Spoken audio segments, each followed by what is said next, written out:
नमस्कार। आप सुन रहे हैं हिंदी ग्राम। मैं हूं रोहित पाठक।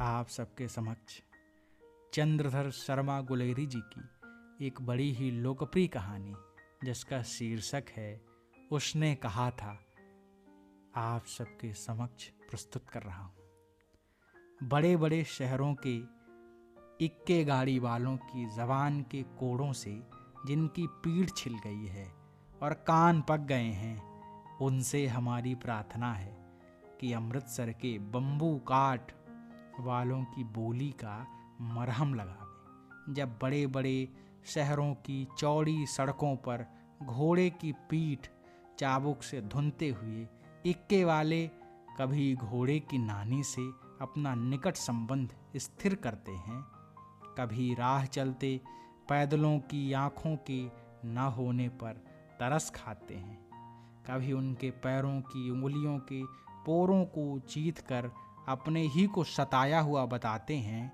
और संसार भर की ग्लानि, निराशा और क्षोभ के अवतार बने नाक की सीध चले जाते हैं। तब अमृतसर में उनकी बिरादरी वाले तंग चक्करदार गलियों में हर एक लड्डी वाले के लिए ठहरकर सब्र का समुद्र उमड़ाकर बचो खालसा जी, हटो भाई जी, ठहरना भाई, आने दो लाला जी, हटो बाछा कहते हुए सफ़ेद फेंटों, खच्चरों और बतकों, गन्ने, खोमचे और भारे वाले के जंगल में से राह खेते हैं। क्या मजाल है जी। और साहब बिना सुने किसी को हटना पड़े। यह बात नहीं कि उनकी जीभ चलती नहीं, पर मीठी छुरी की तरह महीन मार करती है। यदि कोई बुढ़िया बार बार चेतावनी देने पर भी लीक से नहीं हटती तो उनकी वचनावली के ये नमूने हैं। हट जा जिगड़े जोगिए, हट जा कर्मावलिए, हट जा पुत्ता प्यारिए, बच जा लंबी वालिए। समष्टि में इनके अर्थ हैं कि तू जीने योग्य है तो भाग्यों वाली है, पुत्रों को प्यारी है, लंबी उम्र तेरे सामने है, तो क्यों मेरे पहिए के नीचे आना चाहती है, बच जा। ऐसे बम्बू काट वालों के बीच में होकर एक लड़का और एक लड़की चौक की एक दुकान पर आ मिले। उसके बालों और उसके ढीले सुथने से जान पड़ता था दोनों सिख हैं। वह अपने मामा के केस धोने के लिए दही लेने आया था और यह रसोई के लिए बढ़िया। दुकानदार एक परदेसी से गुथ रहा था जो शेर भर गीले पापड़ों की गड्डी को गिने बिना हटता न था। तेरे घर कहाँ है? मगरे में। और तेरे? माझे में। यहाँ कहाँ रहती है? अतर सिंह की बैठक में। वे मेरे मामा होते। मैं भी मामा के यहाँ आया हूँ। उनका घर गुरु बाजार में है। इतने में दुकानदार निबटा और इनका सौदा देने लगा। सौदा लेकर दोनों साथ साथ चले। कुछ दूर जाकर लड़के ने मुस्करा कर पूछा, तेरी कुड़माई हो गई? इस पर लड़की कुछ आंखें चढ़ाकर धत कहकर दौड़ गई और लड़का मुंह देखता रह गया। दूसरे तीसरे दिन सब्जी वाले के यहाँ, दूध वाले के यहाँ अकस्मात दोनों मिल जाते। महीना भर यही हाल रहा। 2-3 बार लड़के ने फिर पूछा, तेरी कुड़माई हो गई? और उत्तर में वही धत मिला। एक दिन जब फिर लड़के ने वैसे ही हंसी में चढ़ाने के लिए पूछा तो लड़की लड़के की संभावना के विरुद्ध बोली, हाँ हो गई। कब? कल देखते नहीं, यह रेशम से कढ़ा हुआ सालू। लड़की भाग गई। लड़के के घर की राह ली। रास्ते में एक लड़के को मोरी में ढकेल दिया। एक छावड़ी वाले की दिन भर की कमाई खोई। एक कुत्ते पर पत्थर मारा और एक गोभी वाले के ठेले में दूध उड़ेल दिया। सामने नहाकर आती हुई किसी वैष्णवी से टकराकर अंधे की उपाधि पाई। तब कहीं घर पहुंचा। राम राम, यह भी कोई लड़ाई है? दिन रात खंदकों में बैठे हड्डियां अकड़ गईं। लुधियाना से 10 गुना जाड़ा और मेह और बर्फ ऊपर से। पिंडलियों तक कीचड़ में धसे हुए हैं। जमीन कहीं दिखती नहीं। घंटे तो घंटे में कान के पर्दे फाड़ने वाले धमाके के साथ सारी खंदक हिल जाती और 100-100 गज धरती उछल पड़ती। इस गैबी गोले से बचे तो कोई लड़े। नगरकोट का जलजला सुना था। यहाँ दिन में 25 जलजले होते हैं। जो कहीं खंदक से बाहर साफा या कोहनी निकल गई तो चटाक से गोली लगती है। न मालूम बेईमान मिट्टी में लेटे हुए हैं या घास की पत्तियों में छिपे रहते हैं। लहना सिंह और 3 दिन हैं। 4 तो खंदक में बिता ही दिए। परसों रिलीफ आ जाएगी और फिर 7 दिन की छुट्टी। अपने हाथों झटका करेंगे और पेट भर खाकर सो रहेंगे। उसी फिरंगी मेम के बाग में मखमल का सा हरा घास है। फल और दूध की वर्षा कर देती है। लाख कहते हैं दाम नहीं लेती। कहती है तुम राजा हो, मेरे मुल्क को बचाने आए हो। 4 दिन तक एक पलक नहीं झेपी। बिना फेरे घोड़ा बिगड़ता है और बिना लड़े सिपाही। मुझे तो संगीन चढ़ाकर मार्च का हुक्म मिल जाए, फिर 7 जर्मनों को अकेला मार कर न लौटूं तो मुझे दरबार साहब की देहली पर माथा टेकना नसीब न हो। पाजी कहीं के कलों के घोड़े संगीन देखते ही मुंह फाड़ देते हैं और पैर पकड़ने लगते हैं। यूं अंधेरे में 30-30 मन का गोला फेंकते हैं। उस दिन धावा किया था, 4 मील तक एक जर्मन नहीं छोड़ा था। पीछे जनरल ने हट जाने का कमान दिया, नहीं तो सीधे बर्लिन पहुंच जाते। क्यों सूबेदार, हजारा सिंह ने मुस्कुराकर कहा।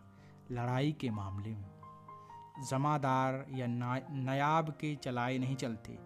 बड़े अफसर दूर की सोचते हैं। 300 मील का सामना है, एक तरफ बढ़ गए तो क्या होगा। सूबेदार जी सच है, लहना सिंह बोला, पर करें क्या। हड्डियों में तो जाड़ा धंस गया है। सूर्य निकलता नहीं और खाई में दोनों तरफ से चंबे की बावलियों के से सोते झर रहे। एक धाबा हो जाए तो गर्मी आ जाए। उद्यमी उठ, सिगड़ी में कोले डाल। वजीरा तुम 4 जने बाल्टियां लेकर खाई का पानी बाहर फेंको। लहना सिंह शाम हो गई है, खाई के दरवाजे का पहरा बदल दे। यह कहते हुए सूबेदार सारी खंदक में चक्कर लगाने लगे। वजीरा सिंह पलटन का विदूषक था। बाल्टी में गंदा पानी भरकर खाई के बाहर फेंकता हुआ बोला, मैं पाधा बन गया हूँ। करो जर्मनी के बादशाहों का तर्पण। इस पर सब खिलखिला पड़े और उदासी के बादल फट गए। लहना सिंह ने दूसरी बाल्टी भरकर उसके हाथ में देकर कहा, अपनी बाड़ी के खरबूजों में पानी दो। ऐसा खाद का पानी पंजाब भर में न मिलेगा। हाँ, देश क्या है, स्वर्ग है। मैं तो लड़ाई के बाद सरकार से 10 घुमा जमीन यहाँ मांग लूंगा और फलों के बूटे लगाऊंगा। लाड़ी होरा को भी यहाँ बुला लोगे या वहीं दूध पिलाने वाली फिरंगी में चुप कर यहाँ वालों को शर्म नहीं। देश देश की चाल है। आज तक मैं उसे समझा ना सका कि सिख तंबाकू नहीं पीती। वह सिगरेट देने में हट करती है, होठों में लगाना चाहती है और मैं पीछे हटता हूँ तो समझती है कि राजा बुरा मान गया, अब मेरे मुल्क के लिए लड़ेगा नहीं। अच्छा, अब बोधा सिंह कैसा है? अच्छा है, जैसे मैं जानता ही न हूँ। रात भर तुम अपने कम्बल उसे उड़ाते हो और आप सिंगड़ी के सहारे गुजर करते हो। उसके पहरे पर आप पहरा दे आते हो। अपने सूखे लकड़ी के तख्तों पर उसे सुलाते हो। आप कीचड़ में पड़े रहते हो, कहीं तुम ना मादे पड़ जाना। जाड़ा क्या है, मौत है, और निमोनिया से मरने वालों को मुरब्बे नहीं मिला करते। मेरा डर मत करो, मैं तो बुलेल की खड्ड के किनारे मरूंगा। भाई कीरत सिंह की गोदी पर मेरा सिर होगा और मेरे हाथ के लगाए हुए आंगन के आम के पेड़ की छाया होगी। वजीरा सिंह ने त्योरी चढ़ाकर कहा, क्या मरने मारने की बात लगाई है? मरे जर्मनी और तुरक। हाँ भाइयों, कुछ गाओ। दिल्ली शहर ते पिछोड़ नू जांदिए, कर लेना लौंगा दा व्यापार माड़िए, कर लेना नाड़े दा सौदा आड़िए। ओए लाड़ा चटाका कटुए नु, कद्दू बड़ियावे मजेदार कोरिए, हुड़ लाना चटाका कदुए नु। कौन जानता था दाढ़ियों वाले घरवारी से कैसा लुच्चों का गीत गाएंगे, पर सारी खंदक इस गीत से गूंज उठी और सिपाही फिर ताजे हो गए, मानो 4 दिन से सोते और मौज ही करते रहे। दोपहर रात गई, अंधेरा है, सन्नाटा छाया हुआ है। बोधा सिंह खाली बिस्कुटों के 3 टिनों पर अपने दोनों कंबल बिछाकर और लहना सिंह के 2 कंबल और एक बरान कोट ओढ़कर सो रहा है। लहना सिंह पहरे पर खड़ा हुआ है, एक आंख खाई के मुंह पर और एक बोधा सिंह के दुबले शरीर पर। बोधा सिंह कराहा, क्यों बोधा भाई, क्या है, पानी पिला दो। लहना सिंह ने कटोरा उसके मुंह से लगाकर पूछा। कहो कैसे हो, पानी पीकर बोधा बोला। कपनी छूट रही है, रोम रोम के तार दौड़ रहे हैं, दांत बज रहे हैं। अच्छा मेरी जर्सी पहन लो। और तुम, मेरे पास सिंगड़ी है और मुझे गर्मी लगती है, पसीना आ रहा है।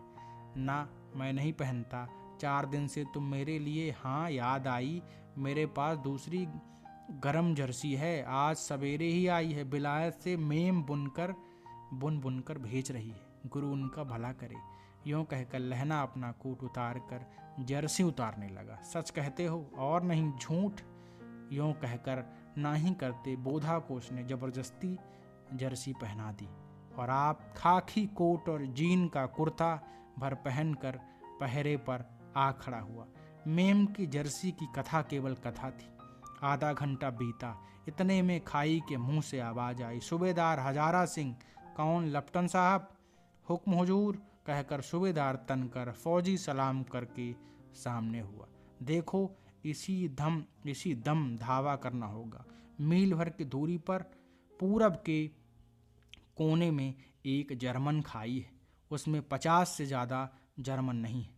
इन पेड़ों के नीचे नीचे 2 खेत काट कर रास्ता है, 3-4 घुमाव है, जहाँ मोड़ है वहाँ 15 जवान खड़े कर आया हूँ। तुम यहाँ 10 आदमी छोड़कर सबको साथ ले उनसे जा मिलो। खंदक छीन कर वहीं जब तक दूसरा हुक्म न मिले डटे रहो, हम यहाँ रहेंगे जो हुक्म।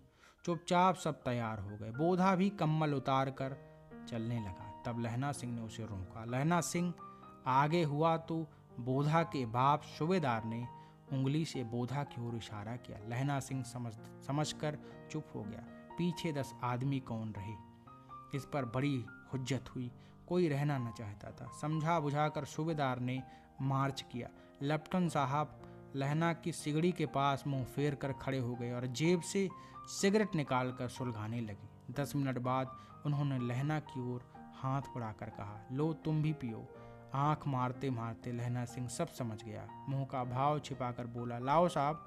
हाथ आगे करते ही उसने सिगड़ी को उजाले में साहब का मुंह देखा, बाल देखे, तब उसका माथा ठनका। लेफ्टिनेंट साहब ने कि पट्टियों वाले बाल एक दिन में ही कहाँ उड़ गए और उनकी जगह कैदियों से कटे बाल कहाँ से आ गए।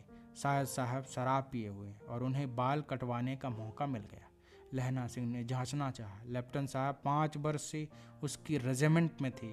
क्यों साहब, हम लोग हिंदुस्तान कब जाएंगे? लड़ाई खत्म होने पर। क्यों, क्या यह देश पसंद नहीं? नहीं साहब, शिकार के वे मजे यहाँ कहाँ। याद है पार साल नकली लड़ाई के पीछे हम आप जगाधरी जिले में शिकार करने गए थे। हाँ, वहीं जब आप खोते पर सवार थे और आपका खानसामा अब्दुल्ला रास्ते के एक मंदिर में जल चढ़ाने को रह गया था। बेशक पाजी, कहीं का सामने से वह नील गाय निकली, कैसी बड़ी मैंने कभी न देखी थी। और आपकी एक गोली कंधे में लगी और पुट्ठे में निकली। ऐसे अफसर के साथ शिकार खेलने में मजा है। क्यों साहब, शिमले से तैयार होकर उस नील गाय का सिर आ गया था ना। आपने कहा था कि रेजिमेंट की मैस में लगाएंगे। हाँ, पर मैंने वह बिलायत भेज दिया। ऐसे बड़े बड़े सींग 2-2 फुट के तो होंगे। हाँ लहना सिंह 2 फुट 4 इंच के थे। तुमने सिगरेट नहीं पिया? पीता हूँ साहब, दिया सलाई ले आता हूँ, कहकर लहना सिंह खंदक में घुसा। अब उसे संदेह नहीं रहा था, उसने झटपट निश्चय कर लिया कि क्या करना चाहिए। अंधेरे में किसी को सोने वालों से वह टकराया। कौन? वजीरा सिंह। हाँ, क्यों लहना, क्या कयामत आ गई? जरा तो आंख लगने ही होती है। होश में आओ, कयामत आई है। लेफ्टिनेंट साहब की वर्दी पहन कर आई है। क्या लेफ्टिनेंट साहब या तो मारे गए हैं या कैद हो गए हैं? उनकी वर्दी पहनकर यह कोई जर्मन आया है। सूबेदार ने इसका मुंह नहीं देखा। मैंने देखा और बातें की है। शौहरा साफ उर्दू बोलता है, पर किताबी उर्दू, और मुझे पीने को सिगरेट दिया है। तो अब मारे गए। धोखा है कि सूबेदार कीचड़ में चक्कर काटते फिरेंगे और यहाँ खाई पर धावा होगा। उठो, एक काम करो, पलटन के पैरों के निशान देखते देखते दौड़ जाओ। अभी बहुत दूर न गए होंगे। सूबेदार से कहो एकदम लौट आए। खंदक की बात झूठ है। चले आओ, खंदक के पीछे से निकल जाओ। पत्ता तक ना खड़के, देर मत करो। हुक्म तो यह है कि यही ऐसी तैसी हुक्म की। मेरा हुक्म जमादार लहना सिंह, जो इस वक्त यहाँ सबसे बड़ा अफसर है, उसका हुक्म है। मैं लेफ्टिनेंट साहब की खबर लेता हूँ। पर यहाँ तो तुम 8 ही हो। 8 नहीं, 10 लाख। एक एक अकालिया सिख 1.25 लाख के बराबर होता है। चले जाओ। लौट कर खाई के मुहाने पर लहना सिंह दीवार से चिपक गया और उसने देखा कि लेफ्टिनेंट साहब ने जेब से बेल के बराबर 3 गोले निकाले। तीनों को जगह जगह खंदक की दीवारों में घुसेड़ दिया और तीनों में एक तार सा बांध दिया। तार के आगे सूत की एक गुत्थी थी, जिसे सिगड़ी के पास रखा। बाहर की तरफ जाकर एक दिया सलाई जलाकर गुत्थी पर रखने बिजली की तरह दोनों हाथों से उल्टी बंदूक को उठाकर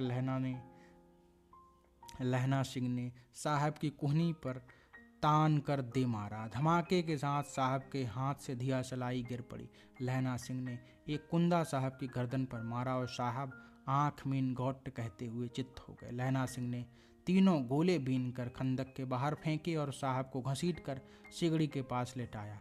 जेबों की तलाशी ली। 3-4 लिफाफे और एक डायरी निकाल कर उन्हें अपनी जेब के हवाले किया। साहब की मूर्छा हटी। लहना सिंह हंसकर बोला, क्यों लेफ्टिनेंट साहब, मिजाज कैसा है? आज मैंने बहुत बातें सीखी। यह सीखा कि सिख सिगरेट पीते हैं। यह सीखा कि जगाधरी के ज़िले में नील गायें होती हैं और उनके 2 फुट 4 इंच के सींग होते हैं।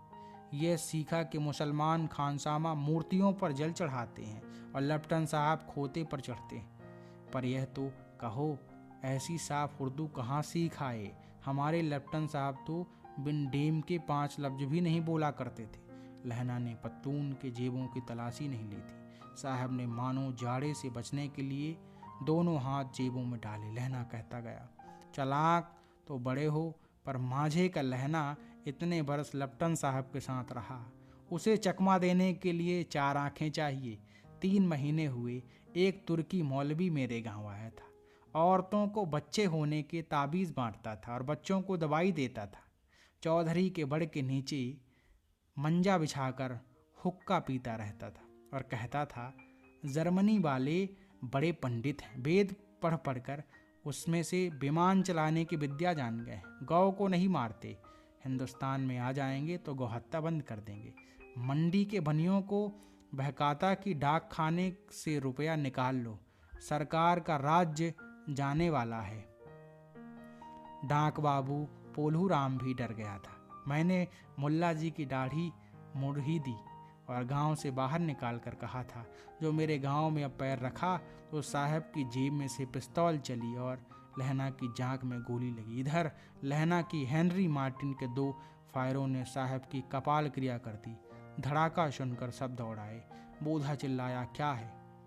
लहना ने उसे यह कहकर सुला दिया कि एक हड़का हुआ कुत्ता आया था, मार दिया, और औरों से सब हाल कह दिया। सब बंदूकें लेकर तैयार हो गए। लहना ने साफा फाड़कर घाव के दोनों तरफ पट्टियां कसकर बांधी।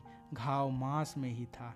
पट्टियों के कसने से लहू निकलना बंद हो गया। इतने में 70 जर्मन चिल्लाकर खाई में घुस पड़े। सिखों की बंदूकों की बाढ़ ने पहले धावे को रोका, दूसरे को रोका, पर यहाँ थे 8। लहना सिंह तक कर मार रहा था। वह खड़ा था और लेटे हुए थे और वे 70 उस अपने मुर्दा भाइयों के शरीर पर चढ़कर जर्मन आगे घुसे आते थे। थोड़े से मिनटों में वे अचानक आवाज आई, वाहे गुरु जी की फतेह, वाहे गुरु जी का खालसा, और धड़ाधड़ बंदूकों के फायर जर्मनों की पीठ पर पड़ने लगे।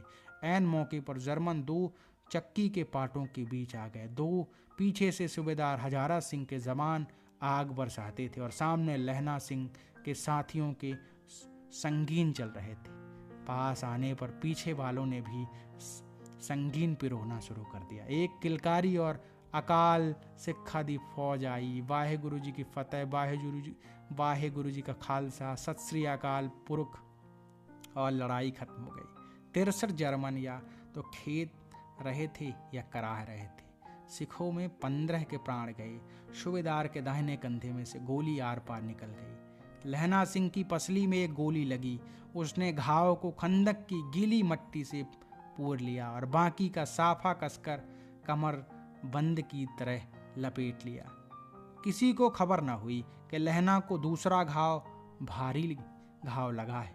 लड़ाई के समय चांद निकल आया था, ऐसा चांद जिसके प्रकाश से संस्कृत कवियों का दिया हुआ छई नाम सार्थक होता है। और हवा ऐसी चल रही थी जैसी बाणभट्ट की भाषा में दंत बीणोप देशाचार्य कहलाती है। वजीरा सिंह कह रहा था, कैसे मन भर फ्रांस की भूमि मेरे बूटों से चिपक रही थी जब मैं दौड़ा दौड़ा सूबेदार के पीछे गया था। सूबेदार लहना सिंह ने सारा हाल सुन और कागजात पाकर वे उसकी तुरंत बुद्धि को सराह रहे थे और कह रहे थे कि तू न होता तो आज सब मारे जाते। इस लड़ाई की आवाज़ 3 मील दाहिनी ओर की खाई वालों ने सुन ली थी। उन्होंने पीछे टेलीफोन कर दिया। वहाँ से झटपट 2 डॉक्टरों और बीमार ढोने की गाड़ियाँ चली जो कोई 1.5 घंटे के अंदर आ पहुँची। फील्ड अस्पताल नज़दीक था, सुबह होते होते वहाँ पहुँच जाएंगे, इसलिए मामूली पट्टी बांधकर एक गाड़ी में घायल लिटाए गए और दूसरों में लाशें रखी गई। सूबेदार ने लहना सिंह की जांघ में पट्टी बंधवानी चाहिए, पर उसने यह कहकर टाल दिया कि थोड़ा घाव है, सवेरे देखा जाएगा। बोधा सिंह ज्वर में बर्रा रहा था, वह गाड़ी में लिटाया गया। लहना को छोड़कर सूबेदार जाते नहीं थे। यह देख लहना ने कहा, तुम्हें बोधा की कसम और सूबेदार जी की सौगंध है जो इस गाड़ी में न चले जाओ, और तुम मेरे लिए वहां पहुंचकर गाड़ी भेज देना, और जर्मन मुर्दों के लिए भी तो गाड़ियां आती होंगी। मेरा हाल बुरा नहीं है, देखते नहीं मैं खड़ा हूं, वजीरा सिंह मेरे पास है ही। अच्छा, पर बोधा गाड़ी पर लेट गया। भला आप भी चढ़ जाओ। सुनिए तो सूबेदार जी, सूबेदारनी, होरा को चिट्ठी लिखो तो मेरा मत्था टेक लिख देना, और जब घर जाओ तो कह देना कि मुझसे जो उसने कहा था वह मैंने कर दिया। गाड़ियां चल पड़ी थी। सूबेदार ने चढ़ते चढ़ते लहना का हाथ पकड़कर कहा, तैने मेरे और बोधा के प्राण बचाए हैं, लिखना कैसा, साथ ही घर चलेंगे। अपनी सूबेदारनी का तू ही कह देना उसने क्या कहा था। अब आप गाड़ी पर चढ़ जाओ, मैंने जो कहा वह लिख देना और कह भी देना। गाड़ी के जाते लहना लेट गया। वजीरा पानी पिला दे और मेरा कमरबंद खोल दे, तर हो रहा है। मृत्यु के कुछ समय पहले स्मृति बहुत साफ हो जाती है। जन्म भर की घटनाएं एक एक करके सामने आती हैं। सारे दृश्यों के रंग साफ होते हैं। समय की धुंध बिल्कुल उन पर से हट जाती है। लहना सिंह 12 वर्ष का था। अमृतसर में मामा के यहाँ आया हुआ था। दही वाले के यहाँ, सब्जी वाले के यहाँ, हर कहीं उसे एक 8 वर्ष की लड़की मिल जाती। जब वह पूछता तेरी कुड़माई हो गई, तब धत कहकर वह भाग जाती। एक दिन उसने वैसे ही पूछा तो उसने कहा, हाँ कल हो गई। देखते नहीं, यह रेशम के फूलों वाला सालू सुनते ही लहना सिंह को दुख हुआ, क्रोध हुआ। क्यों, वजीरा सिंह पानी पिला दे। 25 वर्ष बीत गए। अब लहना सिंह नंबर 77 राइफल्स में जमादार हो गया है। अब 8 वर्ष की कन्या का ध्यान ही न रहा। ना मालूम वह कभी मिली थी या नहीं। 7 दिन की छुट्टी लेकर ज़मीन के मुकदमे की पैरवी करने वह अपने घर गया। वहाँ रेजिमेंट के अफसर की चिट्ठी मिली कि फौज लाम पर जाती है, फौरन चले आओ। साथ ही सूबेदार हजारा सिंह की चिट्ठी मिली कि मैं और बोधा सिंह भी लाम पर जाते हैं। लौटते हुए हमारे घर होते जाना, साथ ही चलेंगे। सूबेदार का गांव रास्ते में पड़ता था और सूबेदार उसे बहुत चाहता था। लहना सिंह सूबेदार के यहाँ पहुंचा। जब चलने लगे तब सूबेदार बेढ़े में से निकल कर आया। बोला, लहना, सूबेदार ने तुमको जानती है, बुलाती है, जा मिला। लहना सिंह भीतर पहुंचा। सूबेदारनी मुझे जानती है? कब से? रेजिमेंट के क्वार्टरों में तू कभी सूबेदार के घर के लोग रहे नहीं। दरवाजे पर जाकर मत्था टेकना। कहा, आशीष सुनी? लहना सिंह चुप। मुझे पहचाना नहीं? तेरी कुड़माई हो गई, धत कल हो गई। देखते नहीं, रेशमी बूटों वाला सालू अमृतसर में। भावों की टकराहट में मूर्छा खुली, करवट बदली, पसली का घाव बह निकला। बजीरा पानी पिला, उसने कहा था। स्वप्न चल रहा है। सूबेदारनी कह रही है, मैंने तेरे को आते ही पहचान लिया। एक काम कहती हूँ, मेरे तो भाग फूट गए। सरकार ने बहादुरी का खिताब दिया है, लायलपुर में ज़मीन दी है। आज नमक हलाली का मौका आया है, पर सरकार ने हम तीमियों की एक घघरिया पलटन क्यों न बना दी, जो मैं भी सूबेदार जी के साथ चली जाती। एक बेटा है फौज में भर्ती हुए, उसे 1 ही बरस हुआ है। उसके पीछे 4 और हुए, पर एक भी नहीं जिया। सूबेदारनी रोने लगी। अब दोनों जाते हैं, मेरे भाग। तुम्हें याद है, एक दिन टांगे वाले का घोड़ा दही वाले के दुकान के पास बिगड़ गया था। तुमने उस दिन मेरे प्राण बचाए थे। आप घोड़े की लातों में चले गए थे और मुझे उठाकर दुकान के तख्ते पर खड़ा कर दिया था। ऐसे ही इन दोनों को बचाना, यह मेरी भिक्षा है। तुम्हारे आगे आंचल पसारती। रोती रोती सूबेदारनी ओबरी में चली गई। लहना भी आंसू पोंछता हुआ बाहर आया। बजीरा सिंह, पानी पिला दे, उसने कहा। लहना का सिर अपनी गोद में लिटाए बजीरा सिंह बैठा है। जब मांगता है तब पानी पिला देता। आधे घंटे तक लहना चुप रहा, फिर बोला, कौन? कीरत सिंह? बजीरा ने कुछ समझा कर कहा, हाँ भैया, मुझे और ऊंचा कर ले, अपने पट्टे पर मेरा सिर रख ले। बजीरा ने वैसे ही किया। हाँ अब ठीक है, पानी पिला दे बस। अब के हाड़ में यह आम खूब फलेगा। चचा भतीजा दोनों यहीं बैठकर आम खाना। जितना बड़ा तेरा भतीजा है उतना ही यह आम है।